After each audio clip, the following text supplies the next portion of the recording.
So where do people like Johnny Bravo come from? Well, it's an age-old question. They're not born, they're actually made. If you look at the human animal is like a machine. There are systems inside our bodies that are trying to get us to do things that are in the interest of the survival of the human animal, right? Just like in a business, in a company, if you want people to do something, you offer them some sort of positive or negative incentive to direct the behavior, right?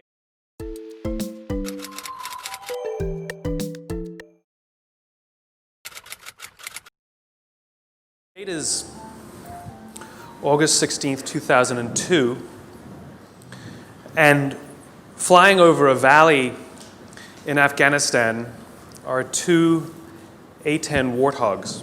An A-10 is a heavily armored, low-flying, slow aircraft designed to provide ground cover for troops on the ground. And on this night, it's a very, very cloudy night. There's storms in the area. And these two planes hanging up above, just waiting in case anybody down below needs help. Up there, it's gorgeous. The moon is bright. There's thousands of stars in the sky. The clouds look like the snow had just fallen. Down below in the valley, however, there were 22 Special Operations Forces troops trying to make their way through the country, and they could feel that something was wrong. They felt uneasy. One of the pilots up above, call sign Johnny Bravo, and yes, he stands like this. He could feel their unease listening to them over the radio, so he decides he was going to go down below the cloud and just have a look. He tells his wingman, hang out up here, I'll go see what there is. And he points his plane down into the clouds. And as he's going through the clouds, the call comes over the radio, troops in contact. Troops in contact is what they say when they come under effective fire. It means they're in trouble. So now Johnny Bravo points his plane straight down. The plane's getting thrashed about in the turbulence. And when he comes out below the clouds, he's less than 1,000 feet off the ground, and he's flying in a valley, cliffs on both sides. Now, this is only 2002, and the planes were not yet equipped with ground-hugging radar, and worse, they were using old Russian maps. That's all they had at the time. And the sight that greets him is something like he's never seen before, not in training and not in the movies. He sees tracer fire coming from all sides of the valley, pointed right in the middle where the American forces are. And so he picks a point and starts to lay down suppressing fire. And he's flying, and he's in danger of hitting the cliff, of course. He knows his speed, he knows his distance from the map, and he literally counts out loud while he lays down the suppressing fire. 1, 1,000, 2, 1,000, 3, 1,000, 4, 1,000, 5, 1,000. Pulls hard on the stick, pulls back up into the cloud, comes down around again. 1, 1,000, 2, 1,000, 3, 1,000, 4, 1,000. Good hits, it says over his radio. And again, he comes around. 1, 1,000, 2, 1,000, 3, 1,000, 4, 1,000, 5, 1,000. He runs out of ammunition. Fuel is fine. Flies back up to the top of the cloud, tells his wingman, you need to get down there.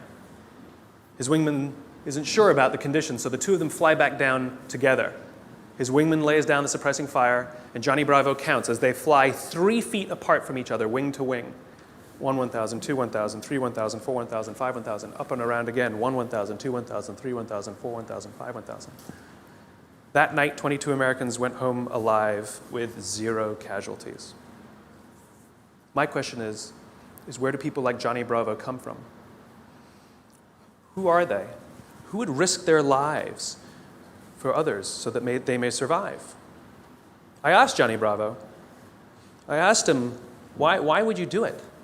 Why would you risk your life so that others may survive? And he gave me the same answer that everybody in his position gives, because they would have done it for me. Now, if you think about it, in the military, they give medals to people who are willing to sacrifice themselves so that others may gain. In business, we give bonuses to people who are willing to sacrifice others so that we may gain. We have it backwards. Wouldn't you like to work in an organization in which you have the absolute confidence, the absolute knowledge that other people that you may or may not know who work in the same organization as you would be willing to sacrifice themselves so that you may survive? And I'm not talking about giving your life. I mean, we don't even like to give up credit, you know? So where do people like Johnny Bravo come from? Well, it's an age-old question. They're not born, they're actually made. If you look at the human animal is like a machine. There are systems inside our bodies that are trying to get us to do things that are in the interest of the survival of the human animal, right? Just like in a business, in a company, if you want people to do something, you offer them some sort of positive or negative incentive to direct the behavior, right? So if you want people to achieve a certain goal, you offer them a bonus if they achieve that goal, and they'll work towards that goal because they want the bonus. It's a very simple system. The human body works exactly the same way. It works exactly the same way. Inside our bodies are chemicals that are trying to get us to do things that are in the best interest of us. If you've ever had a feeling of happiness, pride, joy, love, fulfillment, all of these feelings that we have are chemically produced feelings.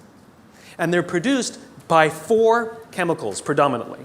These are basically responsible for all of the feelings that I would generically call happiness. They are endorphins, dopamine, serotonin, and oxytocin, EDSO. These 2 chemicals, endorphins and dopamine, I like to call these the selfish chemicals because you don't really need anybody's help to get them, right? Let me tell you a little bit about what they are. Endorphins. Endorphins are designed to do one thing and one thing only: mask physical pain. That's it. That's what they do. If you're a runner, if you've ever gone and done heavy exercise, you've heard of an endorphin rush or a runner's high. Basically what's happening is when that runner's out there pushing their bodies harder than they've ever pushed before, they feel good. And when they're done with their run, they feel fantastic.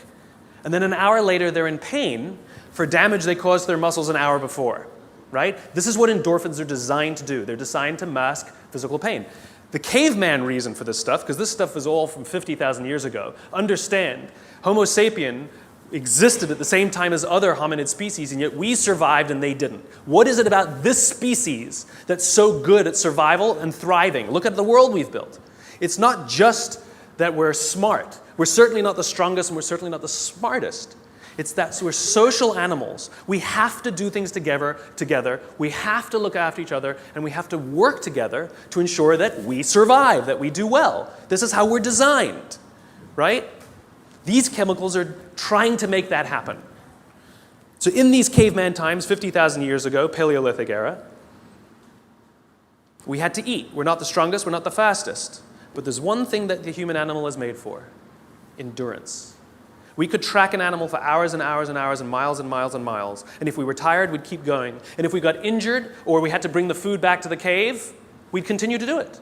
And it was so good, it felt so good, that maybe we'd even volunteer to go hunting the next day, just like we get addicted to exercise, right? Oh my God, it was so much fun yesterday. I will totally go hunting tomorrow, right?